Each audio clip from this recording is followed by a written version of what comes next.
Alright, I just want to show you a simple circuit, and all we're going to do is change the frequency in our high voltage. So right here we have our spark gap, we have our DC flyback, there is EVS, and we have a trigger circuit. Now, this is pretty simple. This is a 12 volt power pack.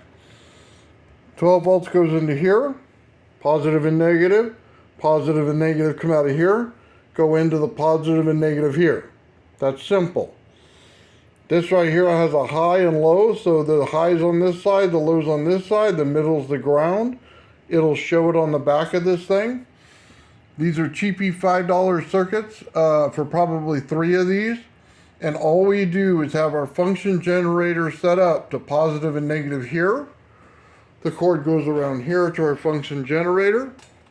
And then we also have right here our probe for our oscilloscope. Now, you're going to hear the change in frequency once this thing starts going. So let me try to put this as close as I can so that you can hear the change. There we go.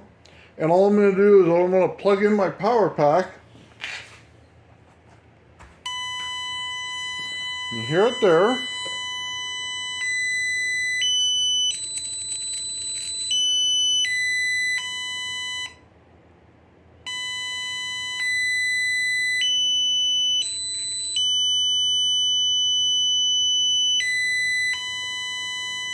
So what am I doing to get that?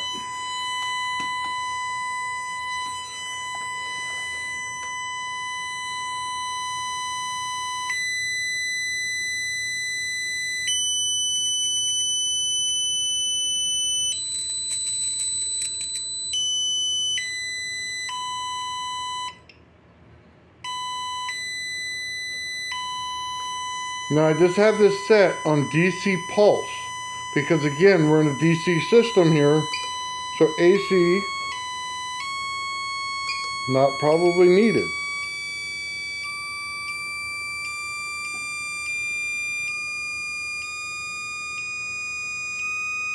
So now that you see what's going on there,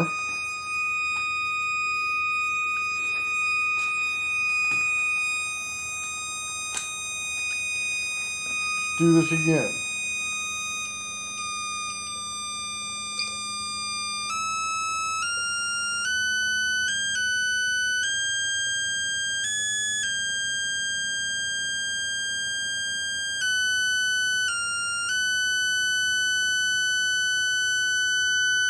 So now that you see that, you hear the sounds. 1.5.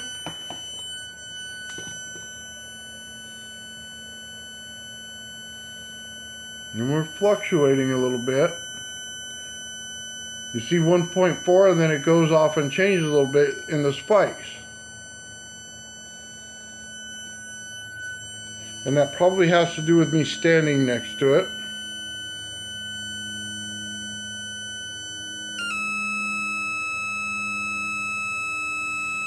We change it to 1.3 and we're still a little bit all over the place. As I stand back from the spark gap, we level out, but we're still highs and lows. Not a perfect circuit, but you can hear the change in it.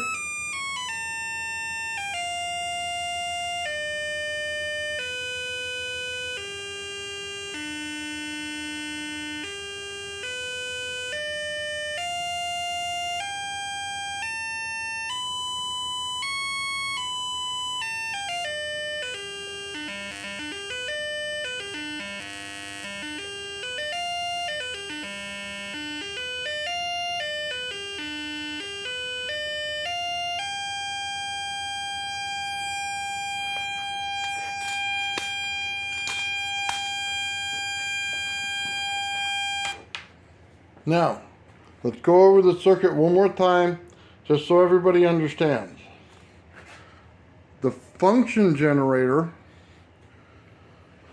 goes over here to this. And it's very simple. It has a positive and negative to it, says it right on the back. The power goes through positive and negative, through the power to the positive, negative, to the ZVS positive and negative. And yes, I do like this ZVS right here for this. There's a 350 watt and 1000 watt. The less wattage on it is better. 350 watts is usually the best one. You use your discretion. I've used 1000 watts and had no problem in that style ZVS right there. So the bigger one I use for my Tesla coil, not quite the same result yet. But you can see the DC flyback, grab every one you want. This is only 12 volts going through it, so it's not a monitor spark. You're just here to see the circuit and hear the sound in it. This is all that goes into my gravity flyer, by the way, on my DC, so that I can change the actual sounds of it and change the frequency. It's not perfect, but it works. So anyway, with that said, have yourself a great day.